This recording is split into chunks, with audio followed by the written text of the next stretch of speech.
housekeeping questions or points of interest that your colleagues should be aware of before we get into the material before us? No? Okay. We're doing the last day of class together. Last day of class. When is that?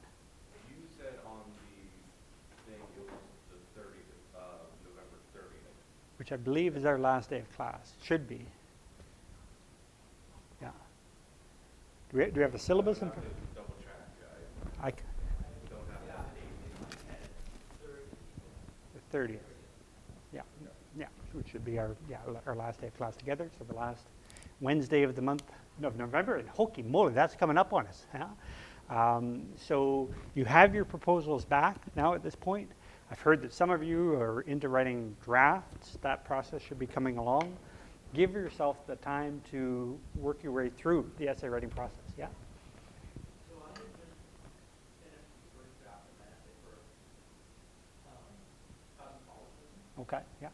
And if possible, if we bring in, like, you get a draft of this essay for you to just go through it and see if I'm in the right direction. Yeah, so the way I like to do that is to meet together in office hours or at some other time of our mutual convenience, and then have you present basically your paper to me, read it out. Yeah? And I find that's helpful for both of us in that sort of interval in between where we can stop and back and forth, rather than just editing, where my focus tends to be grammar and spelling. That's the kind of thing that you should be able to work out yourself. The point is to express the ideas clearly. Yeah? I'm looking for a solid understanding of the primary source, first and foremost, and then a capacity to critically engage in the primary source by applying it to contemporary or historical events. That's what I'm looking for. But yeah, you're welcome to stop by office hours. We can go through your essay together in some detail and work it through. I think that's a good process in any case. Even, the absence of your professor, reading your essay aloud to a peer is super helpful. Somebody, especially within political science, like you Yeah. have to be reading, and that's good for me to think out loud. But then when I'm with a peer and they're thinking as well, and it's like, oh, what about this? Yeah. And that's where I think my essays and my presentations get a lot better. Yeah. As soon as I say it out loud, even I question myself a bit, like, what am I talking about? What am I talking about? It's a good question to ask. Because on the page, you say, hey, I've got 10 pages of, stuff that Hamlet reads. Words, words, words. Yeah, 10 pages filled up with words. It's the ideas expressed that are obviously of importance here. Yeah, and you can tell immediately whether the words make sense, whether they clearly express an idea when you read them aloud. So that's what we should do there. Again, keep in mind, no secondary sources. The first function of the essay is to demonstrate that you understand the primary source or sources, and then can you apply them? Yeah? Morgenthau has his own book, but the one that we have, the one that you told us to look at, is a translation. No, I just mean, like, apparently the Morgenthau, like, I started sort of like Thucydides and things like that. He certainly makes reference to earlier authors, but he's a primary source in his own right. Any great thinker makes reference to the thinkers that went before, whether it's Morgenthau, whether it's Nietzsche, whether it's Hegel, Kant. Hobbes is a translator of Thucydides' Peloponnesian War as well, and makes commentary on it. But he stands on his own right. Yeah. When I read the Balance of Powers, like Morgenthau's actual book, Mm-hmm. and I was amazed at how different it sounded. Oh, really? When I read it, I thought that the Morgenthau's book was better. Like, I thought Better than? it was informing when I was writing about it, I found that looking at the 1943 when he wrote it, the book itself. Oh, there are many editions as well. Yeah. Yeah. So the edition that our selection is from, it's during the Vietnam War. I think it's 68, 69, something like that. I don't have it in front of me, but it's long after the original. I think the prefaces, the various prefaces to the various editions are all very handy there. And the anti-ideological dimension of Morgenthau becomes much clearer in the later editions. But that's what we're not dealing with translations there. It was written in English. We're dealing with a number of editions revised over time by the author. Well, and if it were the first edition, you know, I would still snap it up. And I was mentioning earlier, you know, we're working from selections in this course. Initially in this course, I taught it out of this classic readings of international relations, and then the third edition, classic readings and contemporary debates of international relations. Well worth picking up if you can get a copy of it. But I found that when it went up to $120 or so, we dropped that. But you are dealing with snippets, really, just to make it manageable for you and accessible in terms of the cost of the text. But, you know, if you're taking a deep dive into Morgenthau, Politics Among Nations, I'd say, if you can, get the book. Politics Among Nations, Struggle for Power and Peace, get the book. IR, yeah, it is really useful. And I kick myself on this particular front. This is a do as I say, not as I do kind of moment, because every year I go to the library, sign out this big book, Politics Among Nations, and every year I think, I should get this book. Why do I keep sending it out from the library here? What's going on? I can't mark it up with marginalia notes, but then I look at it online and it's $100. I think, oh, geez. And then next year the same thing comes up. But anyways, get the primary source, whether it's that or whether it's, you know, any of the host. You know, if you're reading Machiavelli's Prince, the little snippet from the online, the source that I provided is not sufficient for a thorough study. So. And then you get to add it to your bookshelf or put it out on the coffee table. That's handy too. Okay, so the topic at hand, if we're good on the essay, is there anything else that needs to be said there? No secondary sources. Back to the primary source question. I'm interested in Morgenthau and what you have to think about Morgenthau. I'm not interested in what others have to say about Morgenthau. So don't go digging around for secondary sources in that way. You're welcome to use other sources, especially when it comes to the historical or contemporary events. You have some indication of that in the resources section of the political science website. But yeah, I want to know that you understand the primary source and can apply those ideas to understand our world. That's the point of the assignment. Holy moly.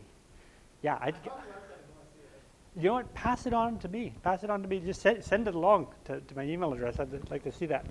I should get that book. I'll need more bookshelves though.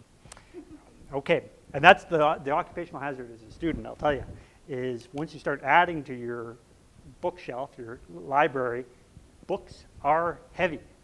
They're heavy. And, you know, in April, when you're packing them up in boxes to move, you're like, why do I have so many books? But you'll be happy when you get to the other end with all those books, because they don't go out of style.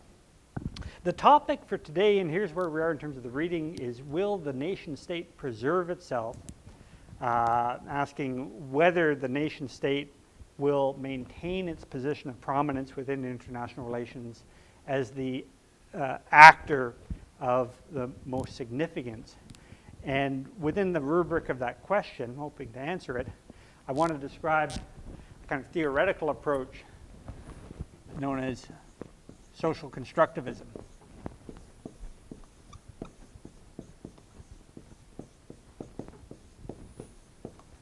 Social constructivism,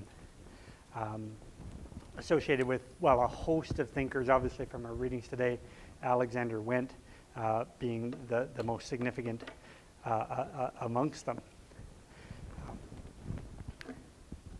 And I'll begin with a statement here, and that is that the status of actors in international relations, or in politics generally for that matter, is based, at least in part, on perception and recognition. I.e., is someone perceived, or something, some entity, some institution perceived as being an actor, and are they recognized as being a legitimate actor in international relations? So to be a player, so to speak, requires that the other players recognize you as such. And so there's, in that sense, no real kind of ground underneath the capacity to act. One of the claims of social constructivism, or of thinkers like Wendt, is that there are no hard givens, say, based in human nature, or based in the capacity to use organized violence within a given territory that would define an actor as such.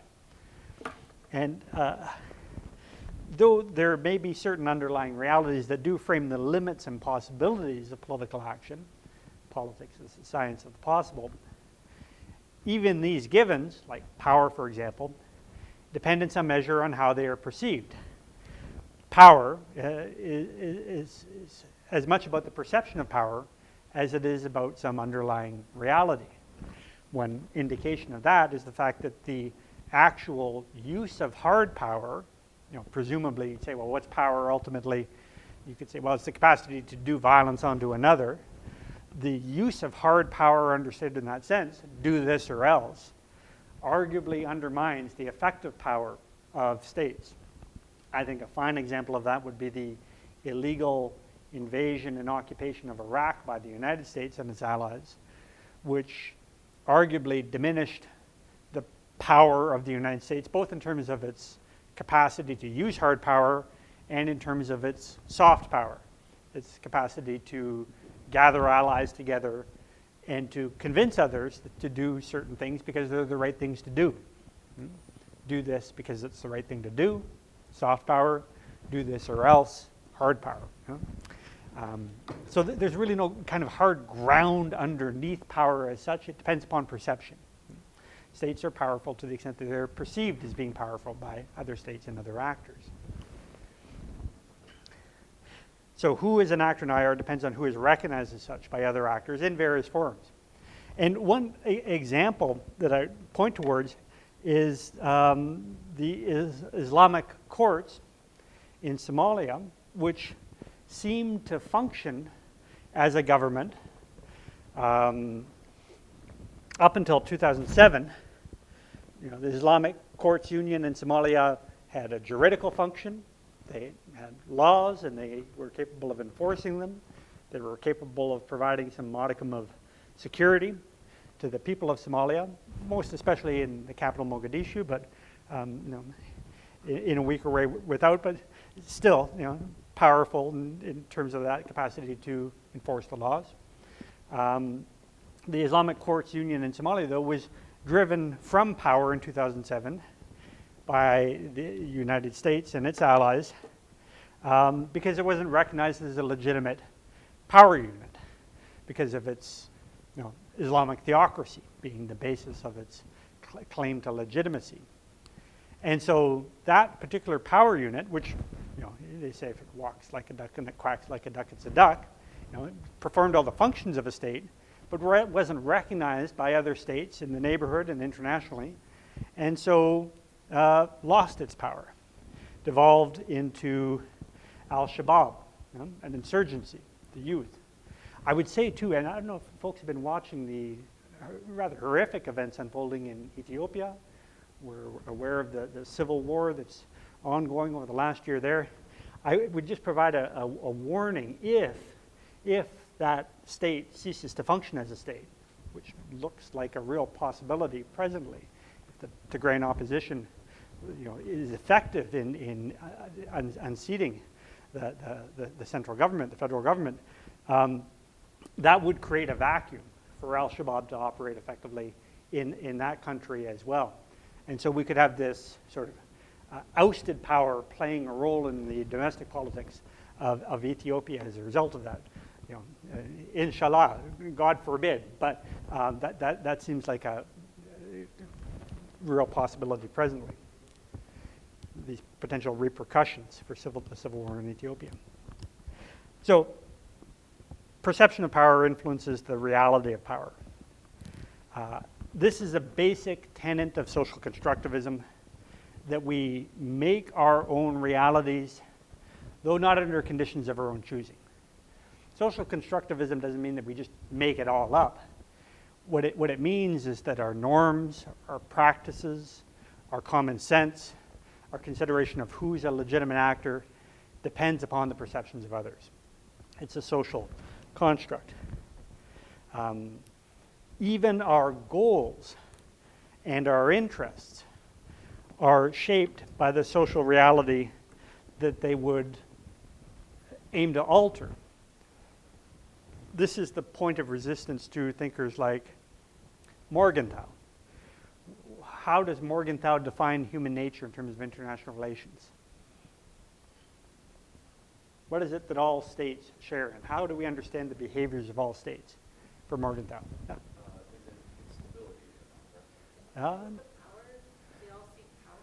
Interest defined in terms of power. Stability or security is Waltz and neo-realism, another one of our authors for today. Yeah?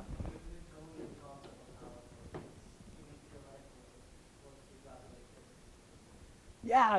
We're dealing with this hard-shelled model of the state, as if we can imagine states. You know, you've got these diagrams in Morgenthau of this state allying with these other states and pushing back on this set of states, which is more powerful, weighing the balance of power as if it were physics. Yeah, and these three allies outweigh the triple entente, and so we have one side being victorious over the other.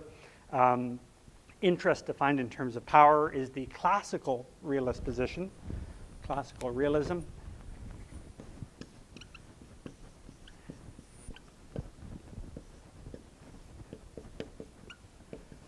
Interest defined in terms of power, where that's a given. That's just how human beings are according to our nature. That's encoded in the nature of states, and that can be used then to predict the behaviors of various states and their relations with one another. The neo-realist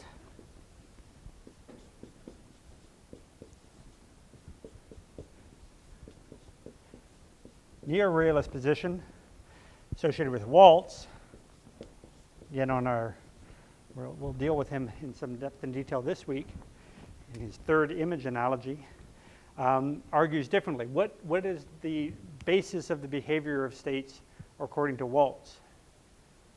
What defines our interests? What do all states share in as their interest? Yeah. Well, I said it before, stability would be, as I remember reading it, it's the stability and the ability to maintain your own, actually, no, I'm sorry, add it for a second. The ability to maintain, I'll finish your sentence, their capacity to act, to exert their sovereignty. And for Waltz, that's not so much encoded in our nature. That's a product of our anarchical environment. So the structure of the international state system, which according to Waltz is anarchical, shapes how states behave. If we exist in an anarchical environment, fearing that prospect, we will strive for our security, first and foremost. Very much as an extension of Hobbes' theories on the state of nature. That we wish to kind of escape or get away from the state of nature, and states are no different. These things are essentially saying states are no different. They want to get away from that sort of what others can do to you, that unlawful sort of whatever goes sort of situation. Want to create this stability. Yeah. It's kind of like the Hobbesian state of nature in the sense that you described, that states want to get out of it. Yeah, they do so by asserting their sovereignties, defending their borders, projecting power vis-a-vis their neighbors if they find them threatening. There's the whole security dilemma that what makes your neighbor secure may make you feel more insecure. Their armaments, their defenses may compromise your own.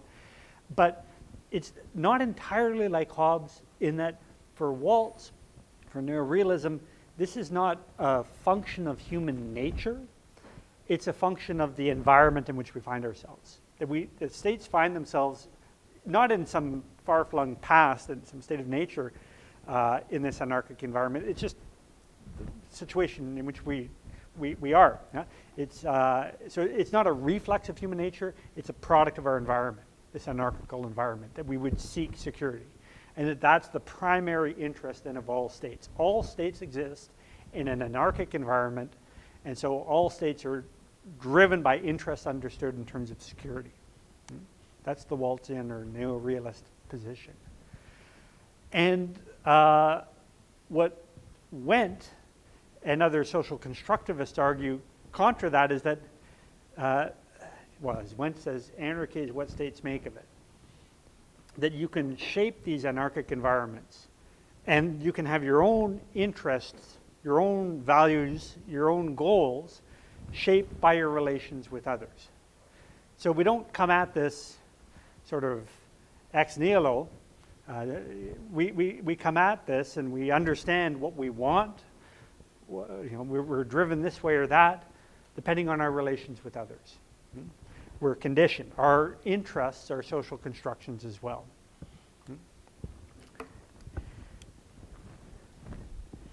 There's this fascinating quote. Neil Ferguson quotes this in his book Colossus, The Rise and Fall of the American Empire. And this is quoting a senior advisor to then President W. Bush. He says, we're an empire now. And when we act, we create our own reality. And while you're studying that reality, judiciously as you will, we'll act again, creating other new realities, which you will study too. And that's how things will sort out. So, according to that advisor to President Bush, the United States is actively involved in shaping reality through its assertion of sovereign power, through its imperialism.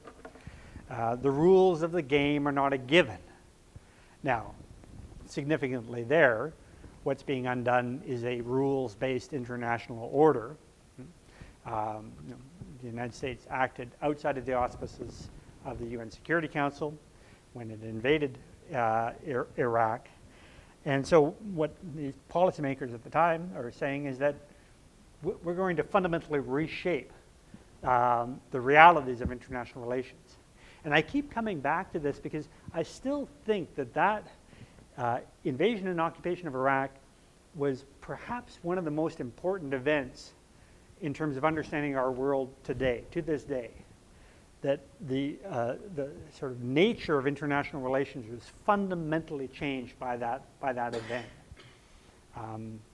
And there was a kind of a period, an interval between the end of the Cold War and 2001 through to 2004, where there was this seeming promise of a kind of cosmopolitan future, a sense that the world wasn't divided into two camps any longer, and so we could move towards a world in which the legitimacy of regimes is conferred by the consent of the governed to their government, and that this model would just naturally spread through our enhanced means of communication, through the deepening of our economic relations with one another, that there would be a cosmopolitan future promised by the end of the Cold War. And what happened in that event was the undoing of any again, rules-based international order, where hegemony, or might makes right, seemed to stand in as the basis for international order, which proved disastrous, frankly, in terms of its consequences and the insecurity that it produced, the echoes of which we still see to this day. Yeah. What did you say, right means what? Might makes right. Yeah, this is the kind of the case that the Athenians make to the Melians. Yeah? We were kind of thrown back to the earliest origins of international relations through these events, and in such a way that invited other powerful states then to do the same. Yep. Does any state really have the power to completely make any option right? Like, let's just say America might make right, okay, like that. But doesn't the ability to think of its right lie in the hearts of individual citizens, which the U.S. has little to no control over? Yeah, I think that was one consequence. The United States had seen that before in the Vietnam War, where its kind of moral leadership, if you will, was called into questions by the actions that it undertook. And similarly, in the case of the invasion of Iraq, the United States' moral leadership, its soft power vis-a-vis other liberal democracies, was compromised, severely compromised. And its relation then with its own people, its ability to convince the American citizenry that it was on the right side of history, that too was called into question by that illegal and unjust war, a war of its own choosing, a war that proved increasingly disastrous, not only in terms of America's stature in relation to the rest of the world, but in terms of its moral authority to lead its own population. Part, I'd say that the success of President Trump was a kind of ripple effect of that sort of caustic effect of neoconservatism on a rules-based international order. You know, we saw the United States then sort of pull back into itself, retreat from that position of moral leadership, and you know, promote an America First agenda. And in that vacuum, what came in? What did we see as a consequence of that? Yeah. Rise of certain illiberal regimes gaining more traction: Russia, Georgia, Turkey, and China, even millions of countries.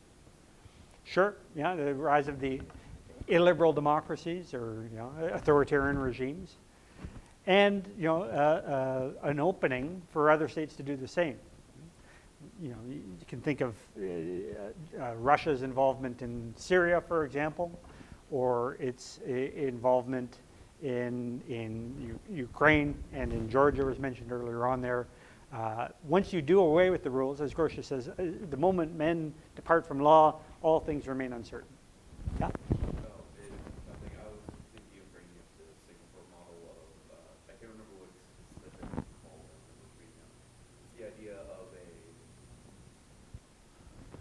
the idea that China followed when it was going is the idea of you don't need these sort of liberal ideas of freedom, like free rights and those things, because the state can provide a adequate means of living that Singapore followed. Singapore originally became a liberal, Yeah, but it didn't seem all that relevant, so Yeah. I backed out of it. No, okay, that's fine. Now, of course, you know, this particular statement, we're an empire now, when we act, we create our own reality, we can see the limits of that logic, or how hyperbolic that assessment of American power was. And we've seen this descent from the hyperpuissance, the hyperpower of the United States, according to French Foreign Minister Dominique de Villepin, to an empire in decline, presently, bogged down in crises of its own making. We see the shift from the either you're with us or you're against us rhetoric of President George W. Bush to faltering efforts now at multilateralism. And this is perhaps one of the real tragic dimensions of this, is that, you know, though Iraq posed no real threat to international peace, posed a threat to its own population, perhaps to its neighbors, but no real threat to international peace. Now we're in a situation where concerted multilateral efforts amongst states seems to be requisite. You know? We can think of the response to the global pandemic. We can think of the response to global climate change, COP26, ongoing presently. Now we need those institutions. Now we need a rules-based international order and an ability for states to come into agreement amongst themselves as to what their values and interests ought to be. And we're doing so in the absence of effective American leadership presently. This is one consequence. We'll see what happens with COP26, but the failures presently at multilateralism, I would argue, are traceable back to the United States turning its back on international institutions and on international law. And then we have, you know, in terms of the domestic situation, the Snowden revelations. Everyone familiar with this? Yeah? The revelations that the United States, as part of the so-called war on terror, had listened in on phone calls of other heads of state, including its allies. German Chancellor Angela Merkel. It became apparent that the United States had been spying on her and on other delegations at the United Nations, that it had intercepted communications at the UN and had spied on its own citizens. These were met at the time with attempts at soothing words, repeating the refrain that, well, all states spy on each other. We live in a dangerous world, and so what did you expect? In the case of this example, how could the behaviors of a great power like the United States alter the rules of the game, alter international norms and the prospects of international cooperation and peace. How would that particular revelation, that the United States was spying on its allies and spying on its own citizens, how would that affect the United States' capacity to act? How would that affect international norms? Yeah. Well, by them doing that, they also, and being revealed, they lose the moral high ground in the sense of any argument they have with any other rival state. So their expressed ideologies of liberalism and democracy and free markets kind of loses its convincingness when they don't see themselves within and of itself. Mm-hmm. Mm-hmm. And it also removes, again, the rule that you trust your allies and you don't interfere in their business and you don't internally spy on your own people. You would diminish that trust between allies, and as you say, you give up that moral high ground, so that it becomes quite legitimate for Russia, for example, for the Russian Federation to say non-governmental organizations operating within Russia, advocating for greater transparency, against authoritarianism, and so on. These are agents of the West. They're not advocating a human rights agenda. They're advocating American interests. That's the reality here. So that sort of moral discourse is taken as just a mask for the use and abuse of power. Then, how would you respond if you leave your phone in the room and come back and you find that your friend is going through your text messages? How would you respond to that? It's a breach of privacy. Yeah. And what would your response be? Well, I'd be pretty pissed. You'd be angry at them first and foremost. Yeah. You do maybe question your. And I wouldn't leave my phone there next time. Yeah. I wouldn't trust to read my things better. Yeah. Trust takes a long time to build up, and it's really easy to diminish. And that was one of the consequences of this. There's diminished trust between the United States and its allies, and between the American citizenry and its own government. Now, we would, in some sense, trust that our state is spying on other nefarious actors. I hope that CSIS and CSEC are spying on ISIS and ISIS-K. I hope they are.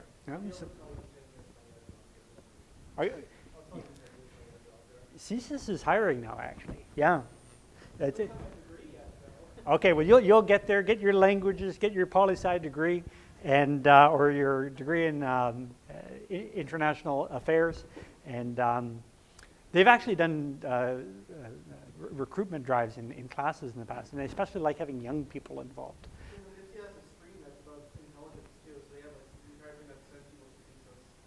Yeah, closely connected. The most drab and unassuming government building in Ottawa. It's connected with the mall. It's just like we're not even here. No, there's no sign. That sort of thing. Yeah, it's not a nice shopping neighborhood, but there's a mall. Yeah. Other consequences of this would be to normalize the surveillance state. I remember when I first taught this course in 2001, there was this phenomenon cropping up of cameras, surveillance cameras in cities. And at that point, this was a really novel and sort of surprising thing. Is anyone surprised now when they see surveillance cameras on street corners?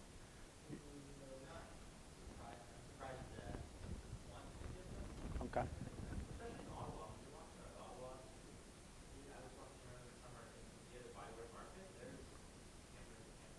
Mm-hmm. Mm-hmm. Full coverage. Yeah. It does have positive effects. Additional putting cameras does reduce crime in the area. Okay, so this has been normalized. It's amazing to me how flexible the human species is. When this first came up, again, back in early 2001, right on the event of September 11th, right around then, this was taken as a real affront, an infringement on privacy, in the same way that you'd consider it an infringement on your privacy if your friend went through your phone. Nowadays, I ask students about this and they say, well, I kind of expected that would be the case. I kind of expected all my communications are being spied on, yeah? Yeah, it is something I think growing up with it. It is disturbing to me specifically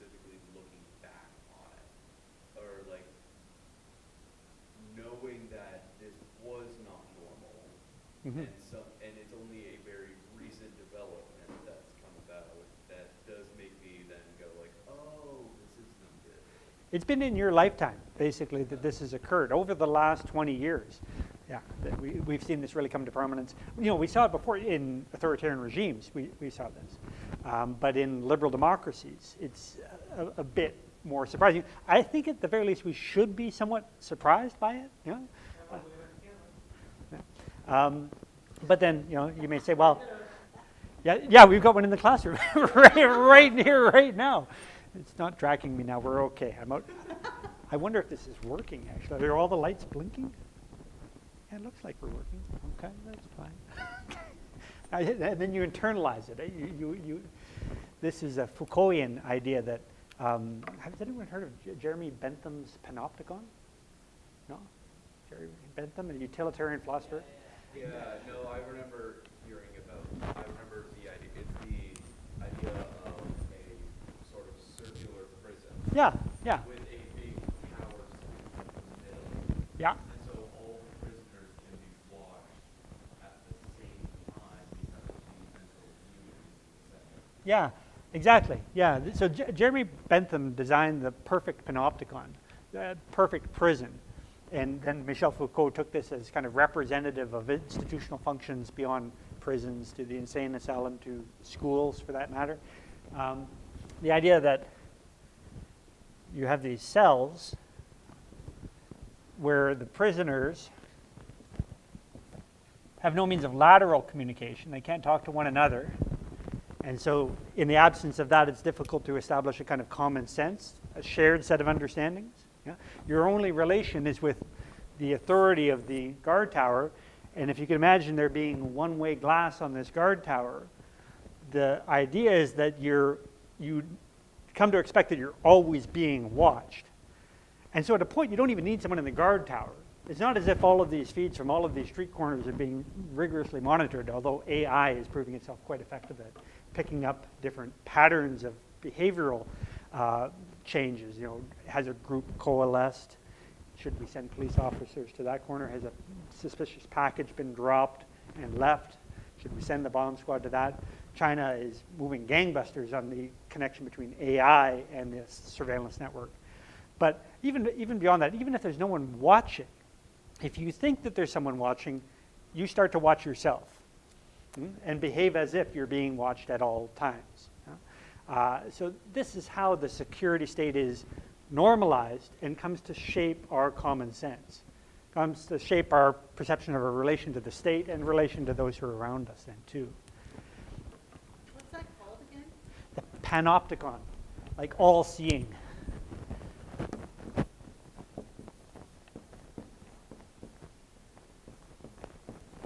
Panopticon. It's associated with Jeremy Bentham.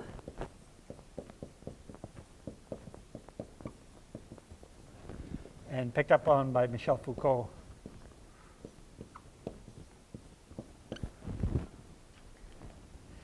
And the reason I bring it up in this context is simply to say that the Snowden revelations shifted our common sense, shifted our norms, so that the surveillance state has come to be something that we expect. And in terms of international relations, that revelation shifted international norms away from open diplomacy and towards secret alliances. Norms become real to the extent that they're recognized. I'll give you an example closer to home. Canada has, customarily, according to our common sense understanding, been seen as an advocate of international norms, international law, international institutions. It too has adopted, in some senses, the behaviors of its powerful ally and neighbor. We have justified the use of a national intelligence agency, CSEC. This is the counterpart of CSIS. CSIS is focused on human intelligence. CSEC is focused on signals intelligence. The Canadian Security Establishment of Canada. You don't hear about it very much, which is is something that a good security apparatus should be capable of, that is secrecy. But it's come to light that CSEC has conducted corporate espionage on Brazil's Ministry of Mining and